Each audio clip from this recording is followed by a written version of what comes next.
Welcome to the True Truth Weekly podcast, where tough questions meet careful answers. We'll present timely perspectives on current events, politics, and give the cultural context you can trust. We tackle the big questions on origins, the Genesis kinds, the creation-evolution debate, and the young earth. Learn about faith and reason, theology, apologetics, and the flaws of the Da Vinci Code, and what is the gospel. Plus, we take on math, art, philosophy, alleged Bible tensions, wisdom, and the conversations that sharpen understanding. Howdy. Welcome to True Truth Weekly, Episode 10.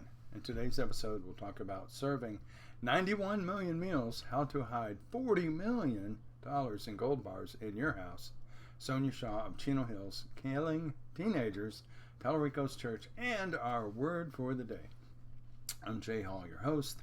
I was a math professor at Howard College in West Texas for 11 years. I'm a former geology major and have 53 credit hours in various science courses. I have the info in my video description for links to most of my topics. Just go to thenewscasters.com, True Truth Weekly, with hyphens between those words. Or you can do a search, The Newscasters in quotes, and True Truth Weekly in quotes on Bing, and that'll pull up my stuff. Feel free to contact us at our website, totalyouth.us. That's totalyouth.us, and click on the contact button. You can find links to our books and other social media there. Now to the news. Have you served 91 million meals? Can you say Minnesota? Did you hear me? Did you hear me? Can you say Minnesota? Well, Amy Bach, the co-founder of Feeding Our Future nonprofit organization, is recently sentenced to over 41 years in prison after she falsely reported serving 91 million meals to hungry children.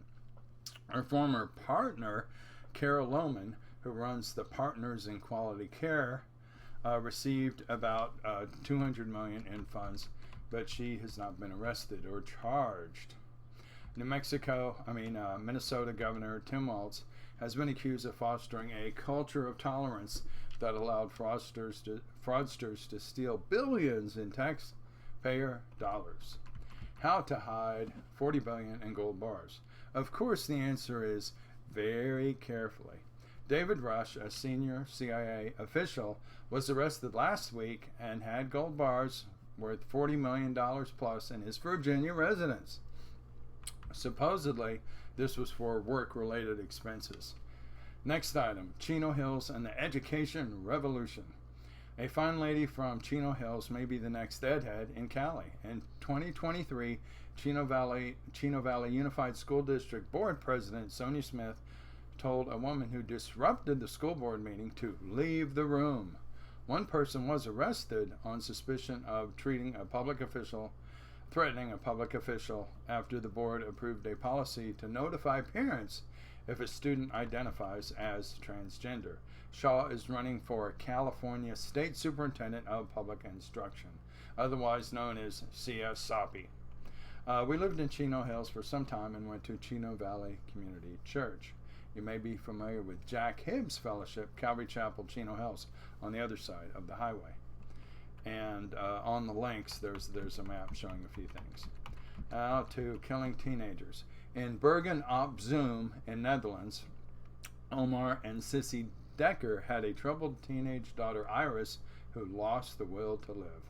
When Sissy, a former forensic nurse, asked Iris what she could do for her, Iris said, "Can you put a pillow over my head so I can die?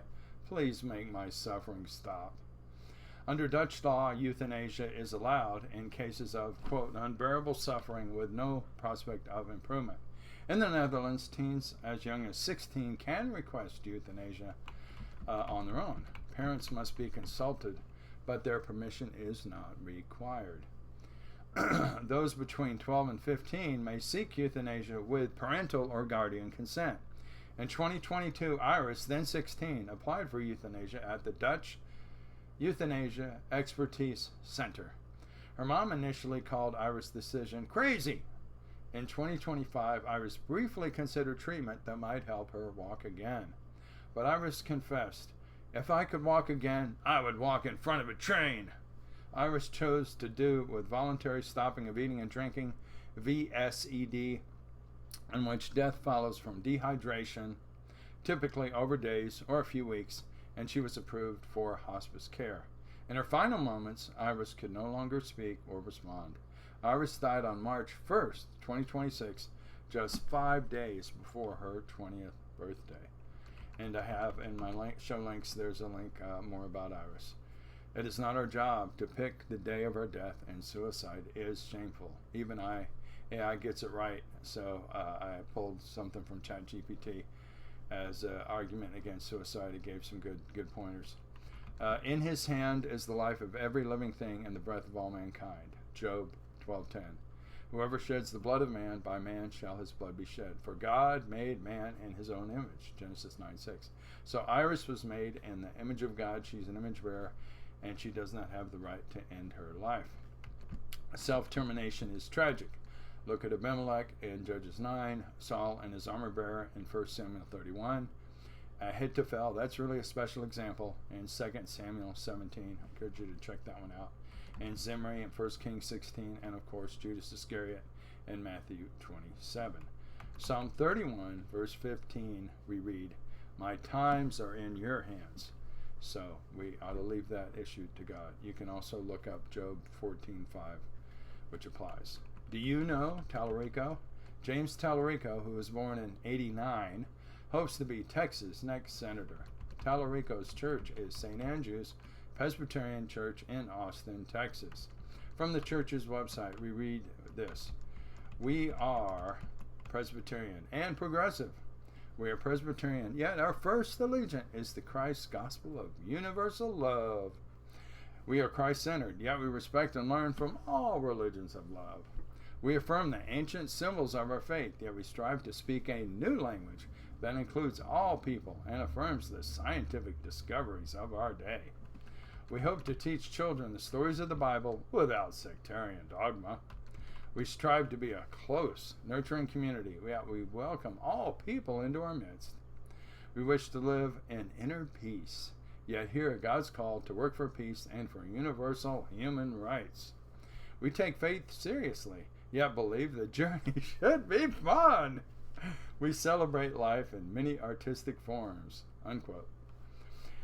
In March 2026 interview, Talarico said, quote, "Not once in the entire Bible does Jesus ask us to worship him. All he asks is that we follow him, love like he loved, love the outcast, welcome the stranger." Unquote. In contrast, we read this in the book of Revelation. "Then I looked, and I heard around the throne, and the living creatures and the elders, the voice of many angels, numbering myriads of myriads, and thousands of thousands, saying with a loud voice." And for those of you that went to public school, a myriad is 10,000. "Worthy is the Lamb who was slain, to receive power and wealth and wisdom and might, and honor and glory and blessing. And I heard every creature in heaven and earth, and under the earth, and in the sea, and all that is in them, saying, To him who sits on the throne, and to the Lamb, be a blessing and honor and glory and might forever and ever. And the four living creatures said, Amen. And the elders fell down and worshipped." That's Revelation 5:11 through 14. Joe Rogan interviewed Talarico, and there's a link and the show links on that. Talarico opposes Ten Commandments displays in public schools, and where all the links are, I have a picture that I took at Palo Duro High School. I went there to help tear up the basketball court, and they had the Ten Commandments displayed about like this big, it's not all that big, on the door to the basketball court. And I think the Ten Commandments should be displayed huge, prominently, say in the cafeteria, or say if there's a first floor and a second floor, as you go around those stairs, the wall between those two. I think that'd be a great place for it.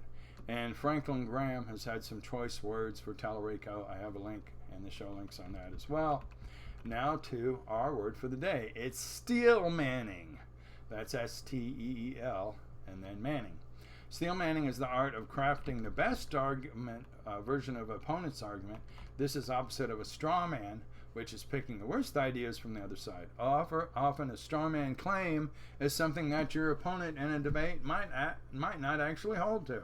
Not a fair way to dialogue. Please check out my books that challenge Darwin in deep time at totalyouth.us. Be sure to check out our interview with Dr. Dan Biddle of Genesis Apologetics in episode 5. Feel free to connect with me on LinkedIn. It's jhallms on LinkedIn. jhallms, that's my degree in math. I'm in Oklahoma City. If you can suggest anyone for a possible interview, just give me a holler. We'd love to hear your feedback, pro or con. Just go to totalyouth.us. Thanks for listening, and join us next time.